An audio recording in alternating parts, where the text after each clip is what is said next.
vary safiotra tsy hitondra any amin'ny fahavitantena ra-tsakafo ho amin'ny Madagasikara.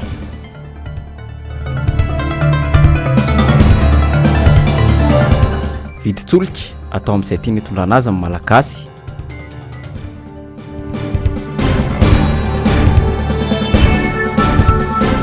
Demokrasia sy fahalalahana eto Madagasikara voasosy inona pitena marary tanteraka noho ny fivata. Tsy misy manderaka ny tokony ho izy intsony ny zava-mitranga eto amin'ny firenena ankehitriny ny mpanao politika. Tsy vitany mangalatra fahefana ankerisetra ny mpitondra fa mbola mampibaribary ny fanitsakitsahana ny demokrasia amin'ny fisamborana sy fanaovana raha matahora ireo olona mahasamijoro, miteny sy maneho hevitra. Porofon'izany ny zava-nisy tamin'ny fifidianana farany teo izay tara fanasahady ny tsy sina fifidianana ara-demokratika intsony. Le fitoerana fanjakana ty zany efa fanonganam-panjakana nangalana fahefana teo tamin'ny voalohany.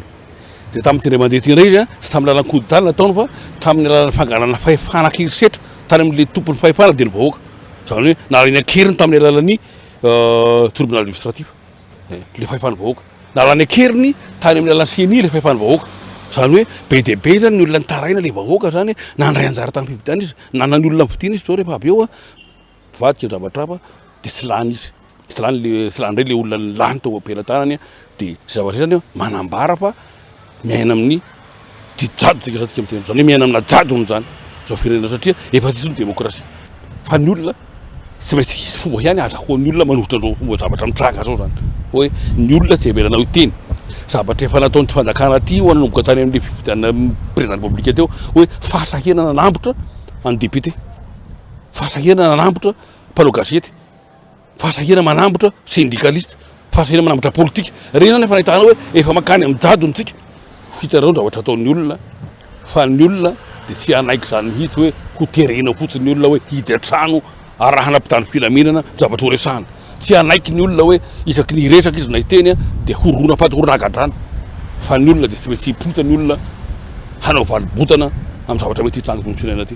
Kisarisary-pifidianana no nisy teto ary zary lasa fombafomba fotsiny zany fa tsy mampiseho ny tena fahefam-bahoaka marina hoy ny fanazavana. Lasibatra amin'izany mpanohitra isaky ny misy ny fifidianana.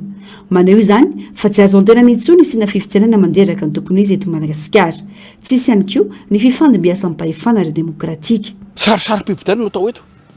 Zay zany atao radoelona ty hatramin'io sarisary-pifidianana. Voalohany mpanohitra tsy mahita hirika ny fifidianana any amin'ny misy elektoraly. Faharoa ny mpanohitra ilazana fotsiny hoe ty CNI ity indépendant fa CNI sy indépendant any amin'zareo.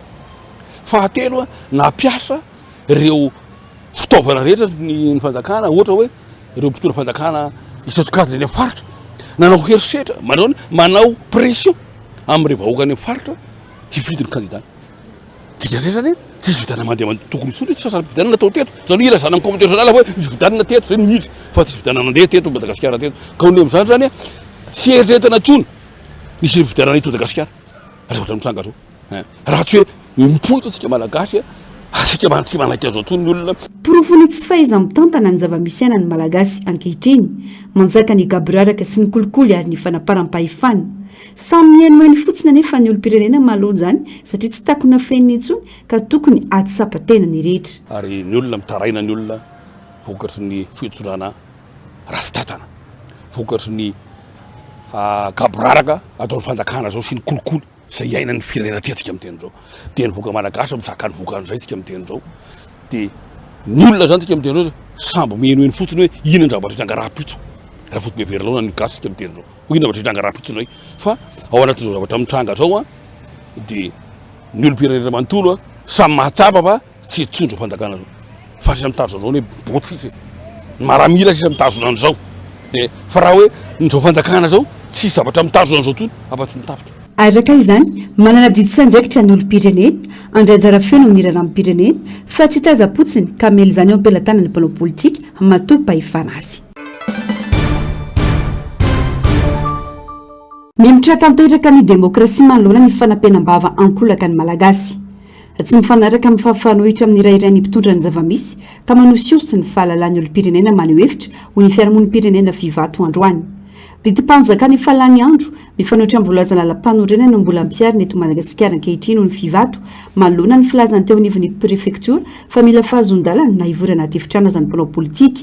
Manaporofo ihany koa ny zava-misy fa tsy mahavitany andraiky ny mpanao lalàna mahatombo lenena apetraka izany fanapaka-hevitra manohitra ny demokrasia izany. Ordonnance 60/082 no nandrara ny olo efa hoe maka fahazahon-dalana amin'ny préfet na amin'ny chef district indray vao afaka haneho hevitra zay mifanohitra tsy mifandraika amin'ny lalam-panorena. Ordonnance efa tany amin'ny 1960 eny fa taty aoriana ny lalam-panorena nanome fahalalahana dia tsy vitany solombavamboaka atsika no manao tolo-dalàna na mandravana zany ordonnance zany, tokony ahitsy hifanaraka amin'ny voalazan'ny lalam-panorena.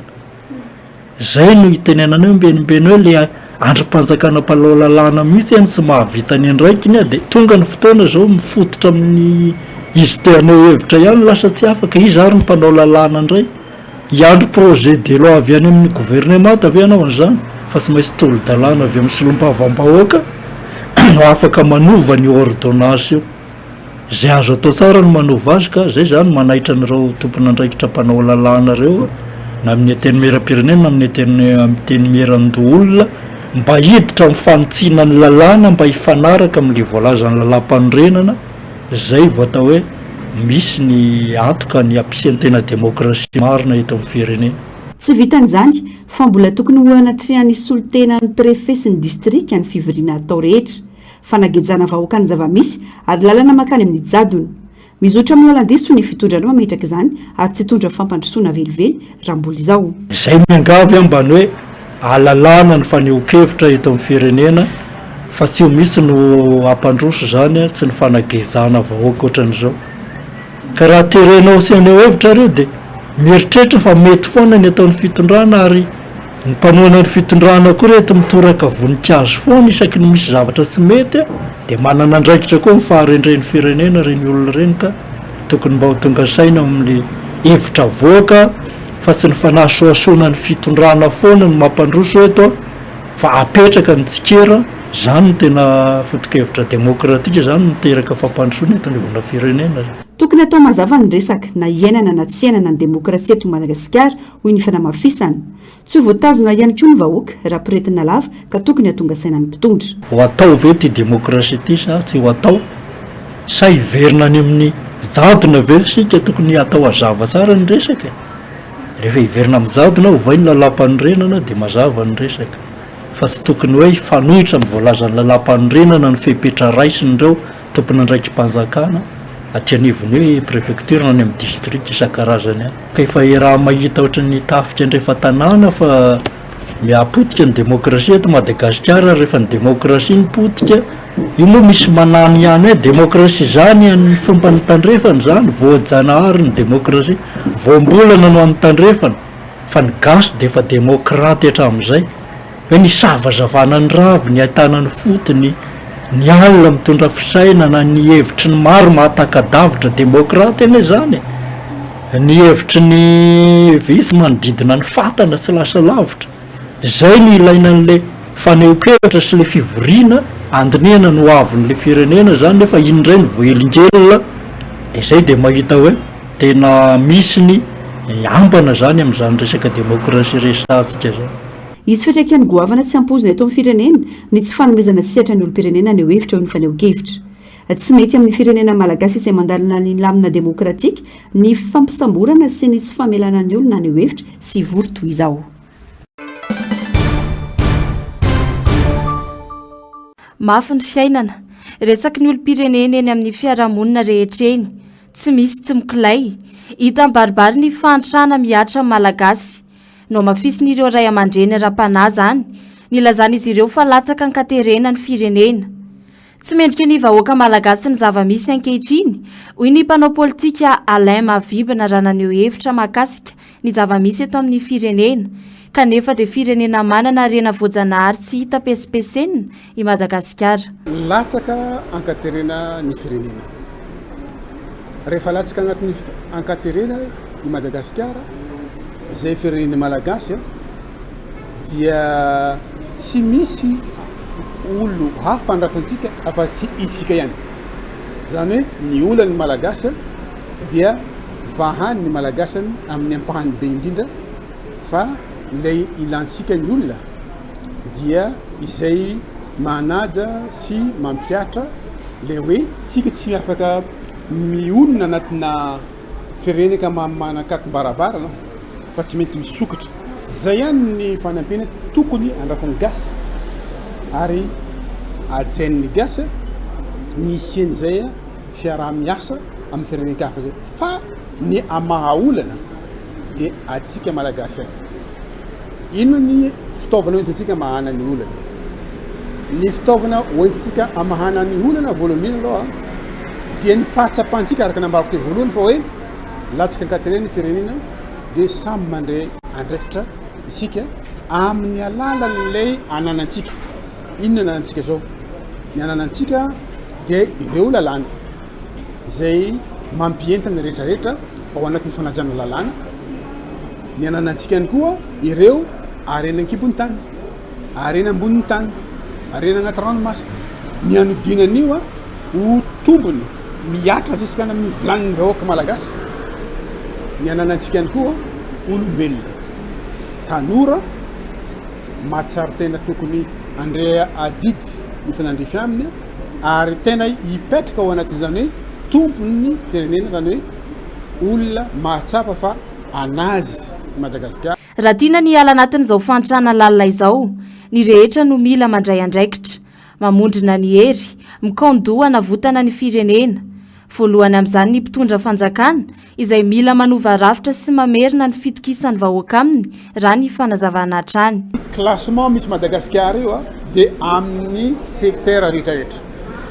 Ya dikan'izay ny institution de amin'ny teny frantsay zany hoe ny andrim-panjakana rehetra misy eto amin'ny tany sy ny fanjakana dia mila fanamboarana satria ny antony efa tsy ananany vahoaka fitokisana ny andrim-panjakana sy ny mpitondra fanjakana efa tsy ananany vahoaka fitokisana ny politika zay ampiarina satria ny vahoaka ny eritreritra tany amin'ny voalohany fa hoe tsy maintsy misy politika mazava zay vao ampiarina de mivadika vokatra amintsika amin'ny teny zao efa tsy ao anatin'ny fomba fisainany vahoaka tsony ny mieritreritra politika mazava zany fa efa ataon'ny vahoaka any amin'ny anjozoro-mbalany mila mampiakatra ny fanantenan'ny vahoaka tsika satria tsy misy tany eran'izao tontolo zao matanjaka ara-politika ka tsy ho atanjaka ara-ekonomika.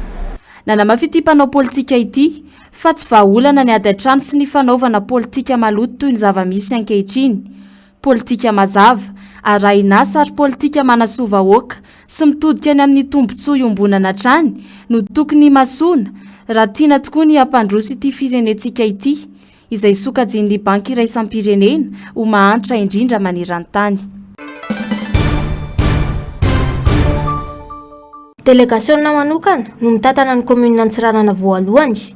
Tafapetraka androany Tina Edmond ho PDS n'ity commune ity.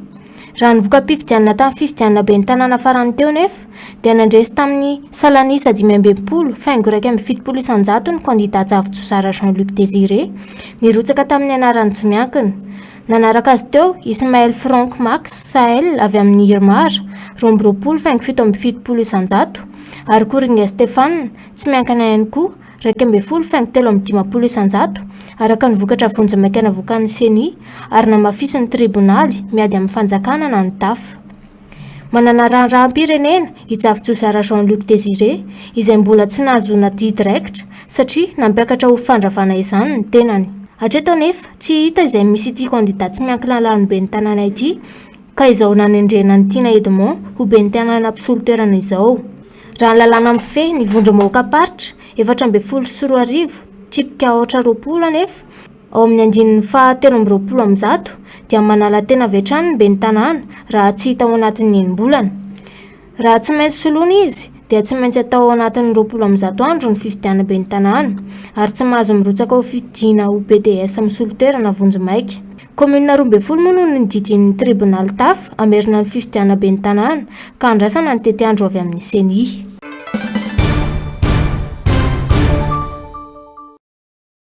Nahita ampiovany indray mividy-tsolika hatry ny alina.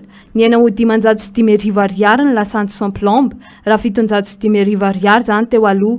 Niakatra kosa nefa ny vidiny gazoil, raha 707 ariary ny litatra teo aloha, sy 707 ariary zany ankehitriny.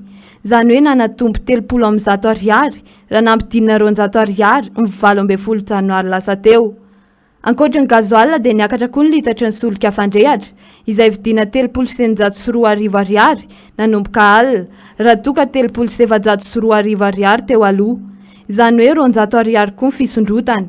Manoloana izany, ataon'ireo mpitondra fanjakana amin'izay tiany ampiarana azy ny vidin'ny zavatra rehetra eto Madagasikara, hoy Gérard Andrialemy Rovason. Ny vidim-piainana efa tsy hita teneny intsony, ka mbola miampy ny fiakaran'ny vidin'ny solika indray izany.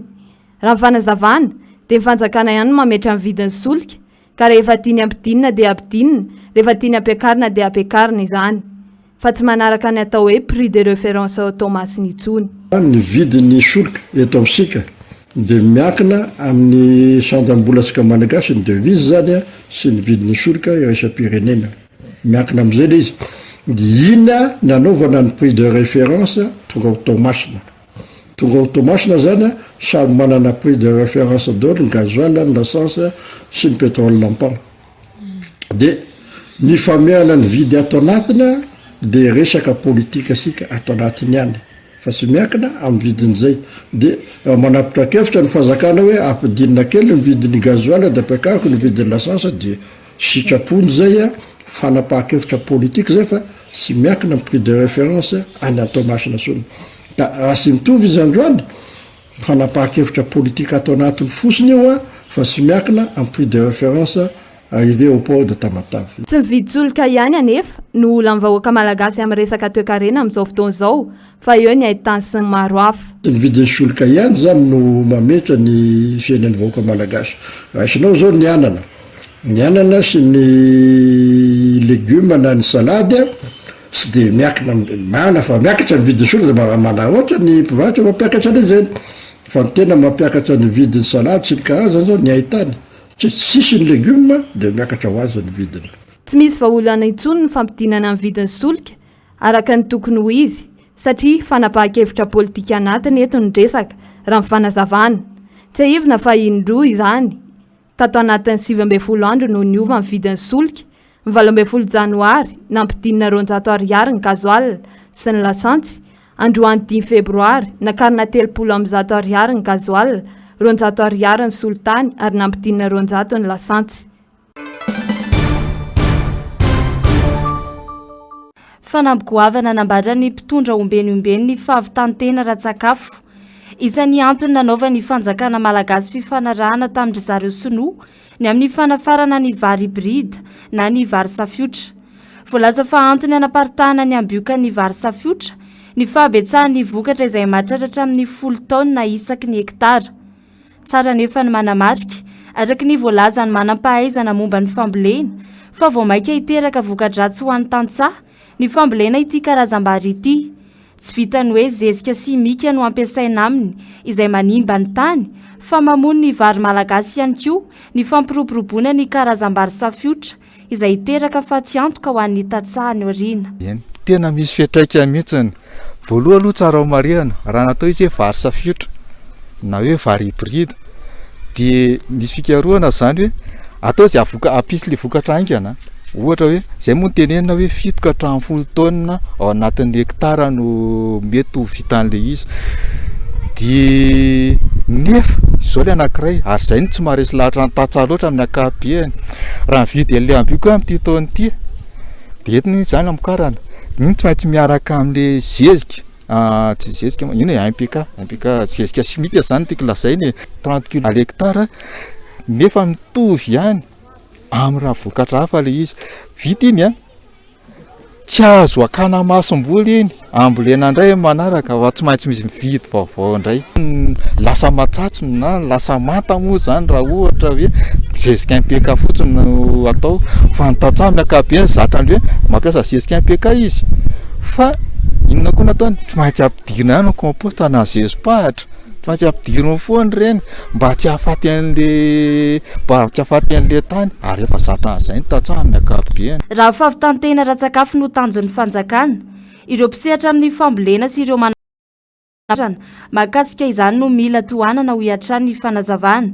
Tsy hita izay maharatsy ny ketsa valo andro sy ny volovary maro anaka izay tena mahomby tokoa, saingy ny fanohanana ireo tatsaha sy ny fanomezan-danja ny fikarohana eto an-toerana no tsy ampy raha ny fanazavana hatrany. Raha misy ny fanohanana tsy alovy eny eto an-toerana ny tohanana toy izay anary vola ho an'ny any ivelany sa izay le izy hoe manahirana hoe sao dia hoe tombotsoan'ny olombitondray ara no katsahana andray ao anatin'ny fanaovana ty zavatra tsy manakana hoe afaka manafatra izay tia hanafatra fa le hoe sao dia izay ny tokony ho ampiny fanjakana kokoa hoe ireo mpanao fikarohan'ireo mety misy vokatra tadiavina mba raha misy vokatra zany hitandry zareo jereny fanjakana masy hoe zay ary hita fanjakana avy hoe atsara ty manina raha poroboroboana maninona raha ataontsika zay ahafahana hoe ahely amin'ny tatsaha le izy na ny tatsaha na mpikaroka samy mahazo tombotsoa amin'izay zavatra izay. Fandrika andraviravina ny mpamboly arak'izany ny hoe mahavokatra be ny karazam-bary hibrida, saingy raha ny tena marina mbola mahavita mihoatra kokoa noho izany ny vary malagasy. Porofon'izany ny tao sotanana nampiasa ny teknika anome ny manam-pahaizana teto an-toerana ka nahavokatra hatramin'ny 420 taonina isaky ny hektara raha toka hatramin'ny 10 taonina isaky ny hektara ny vary hibrida. Movy mifanaraka na mifanentana amin'ny zava-misy eto Madagasikara. Inona no tiako lazaina amin'izany zavatra izany? Voalohany aloha anafatra masomboly na ambioka isika, zay zany le atao. Nefa isika eto Madagasikara manana sapan-draharaha manao fikarohana ny amin'ny fanatsarana ny ambioka na ny masomboly eto Madagasikara. Fatatsika mazava tsara ngambany hoe fo fifa eny Ambatobe no ahafantarantsika amin'ny fisian'izay zavatra izay. Izay zavatra izay dia hoe inona ny antony mahatonga hoe tsy maintsy manafatra isika nefa antsika manana fikaroka ary tena mahavita zavatra be reo le ao amin'ny sapan-draharaha reo amin'ny fanatsarana trano no masomboly ampiasaina eto Madagasikara mba hoe hahazaka toetrandro ohatra na hoe hahazaka orana ohatra na hoe hahazaka inona koa filaza azy le bibikely. Zay zavatra rehetra avange tena misy daholo eto amintsika nahoantsika no anafatra. Tsy vahaolana amin'ny fahavitantena ra-tsakafo arak'izany ny fampidirana ny volovary safiotra eto amintsika. Ny fanatsarana ny eto an-toerana ny tokony mahasoan'ny fanjakana hanatsarana ny volovary zanatany. Tafiditra ao anatin'izany ihany koa ny fanohanana ny sehatra ny fambolena iray manontolo, ny fanomezana sehatra ireo mpianatra marobe nandrato fianarana momba ny fambolena. Raha izany no tanteraka dia tsy ho nofo ny fahavitantena ra-tsakafo ho an'i Madagasikara raha ny fanazavana hatrany. Mampiorokotitra ny zava-misy eto amin'ny firenena ankehitriny maneho ny faravan'ny fiarahamonina sy ny fahasimbany toe-tsaina mamalagasy. Tsy misy intsony ny asina maha-olona manoloana ireo fihetsika mamofady sy manimbazimba izay ataon'ny olona ihany. Mirongatra ny famonoteny, ny risetra sy fanolanana, ny fanaovana takalinaina izay miafara amin'ny fahafatesana, fifamonoana vokatry ny filolonana sy ny asarotam-piaro sy ny sisa.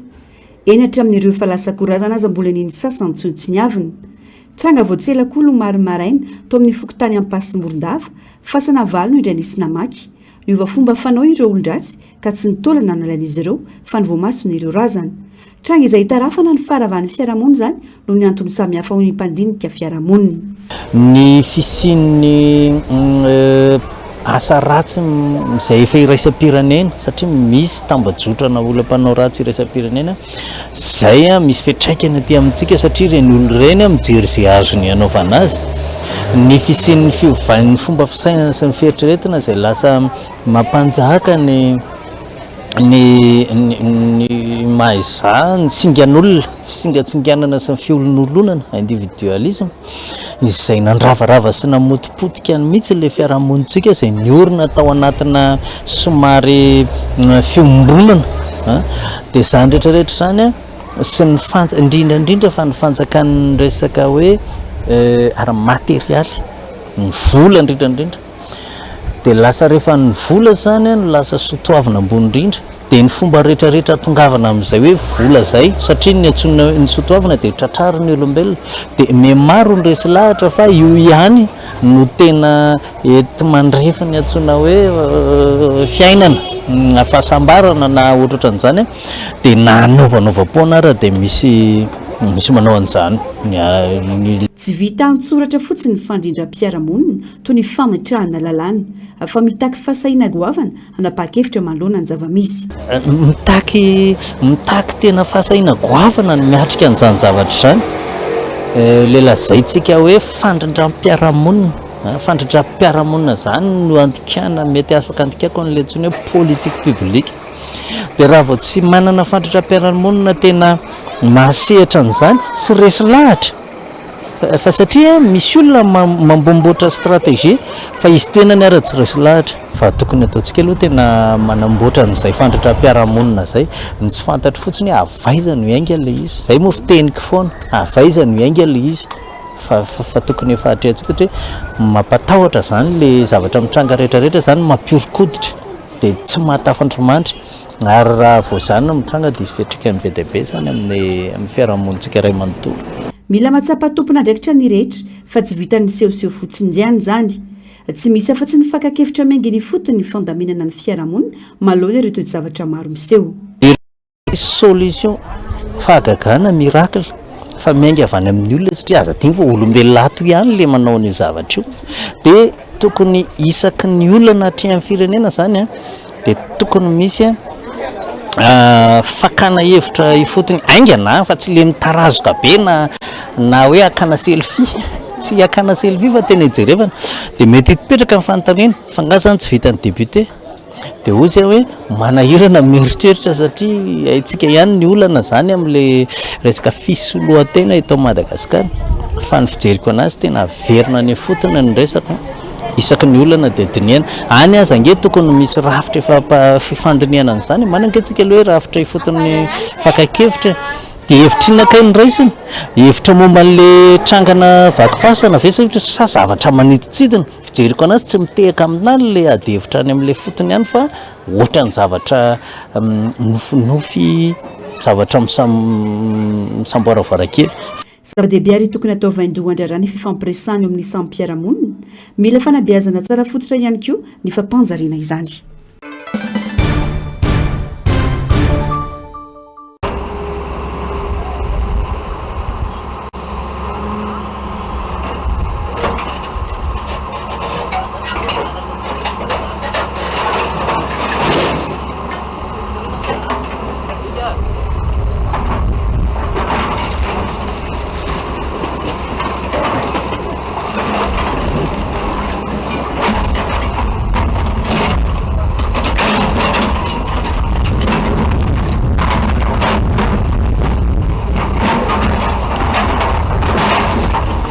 omaly talata maraina miaramila sy fitaovana ny tonga ka nydroso tamin'ny fitrongesana amin'ny fotodrafitrasa lehibe iray tamin'iny lalana miazo any vato iny fotodrafitrasa voatsela kory no natsangana ahitana toeram-pivarotana lehibe ahafahana manampy malagasy maro hiditra amin'sehatra ny asa vola mitetina miliara maro no nidramina tamin'ny banky nahazona nanorina izao fotodrafitrasa ny ravainy izao raha mifanazavana dia tonga teto amin'ity tanànanay ity ny force dia tonga dia nandrodana ny tanàna rehetrarehetra nisy trano teto an-damositsika teto dia tonga dia nitrongisany zareo hatramin'ny farany ny tiako tenenina zany dia hoe tena marary be ny fo marary be ny saina mahita an'izao zavatra zao ny tena malagasy ny tena hoe olona tsotra mba te hanao zavatra koa ho an'ny firenena ary raha ny zavatra nataonay teto dia volana ilaina tamin'ny banky no nentinay nanaovana an'ity projet ity dia le projet vao natao le projet dia mitondra asa ho ana malagasy marobe ankehitriny izy narodana tena tsy hitako intsony izay ho ambara fa tena marary be ny ao anatiko ao zany manoloan'ity trango ity dia mahatsapa ho tsy misy mpiasi-piaro intsony vahoaka malagasy aleon'ny olona manompo any amin'ny tany hafa mitady izay ahasoa hoy mifanehoan-kevitra fa maninona ny malagasy be dia be mijanona any an-dafy tsy te hiverina eto Madagasikara intsony tsy te hiverina satria na dia eto amin'ny tany raha ny tena dia tsy mahatsiaro hoe misy miaro, tsy mahatsiaro hoe mba protéger na ohatran'izany dia lasa ohatran'ny hoe exporté daholo ny intelligence ny malagasy rehetrarehetra, manao dokotera ny andafy, manao anina ny andafy. Izany eritreritra foana koa tao anatiko tao hoe tsisy io satria izaho malagasy fa nefa ny arakaraka ny malagasy rerin'ny tena dia tena ohatran'ny hoe voababana ve sa ahoana fa efa nisy mihitsy izany hoe nampiofana ny ankizy hiasato. Raha ny fanazavana tsy nisy mifampahafantarana mialoha ity fandrotanana ity fa dia avy hatrany dia taratasy avy amin'ny manam-pahefana mivoarahen'ireto tompony fototra-avitrasy ny amin'ny androtanana an-tsena. Tonga dia tampoka be omaly hariva nisy fisi nanatra taratasy tsy zahakory nandray an'ilay taratasy efa mivalo alina vao rayako ilay taratasy zany avy any amin'ilay sécurité anay tao dia androany maraina be izy tonga nandrotana. Tsy haiko moa zany araka ny lalàna mety ve zany tsy mety ve zany tena tsy haiko mihitsy tsy fantatro tsony. Manao antsoavy amin'ireo tompona andraikitra mahefa moa ny tompony trano mba hamahana ny olana fa indrindra momba mifandrotanana ity fototra-avitrasy ity. Fangatahako dia ny ona amin'ny PRM izy ihany ny eritreretiko hoe raha aman-dreny afaka hanampy anahy raha ohatra izy ka mijery an'izao émission izao dia talao aminazy mangataka aminazy hoe mba raiso fa mba manana zavatra ambara aminao koa zahako hoe iza marina moa inona marina moa ny zavatra ataoko ary iza marina moa za ary inona ny ambitionko ao an-damosan'izao zavatra izao.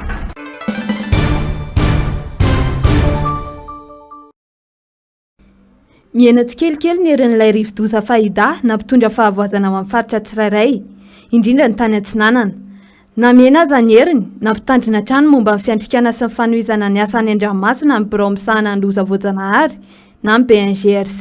Noho ny fitahin'Andriamanitra dia voary foana antsika na izy mandalo ny firenentsika na izy izany hitantsika zany raha vaheny ampandehanana efa miloko manga no hitanareo satria fitandremana amin'ny ankapobeny tokony ho atao fa everina fa tsy dia misy loatra ny danger.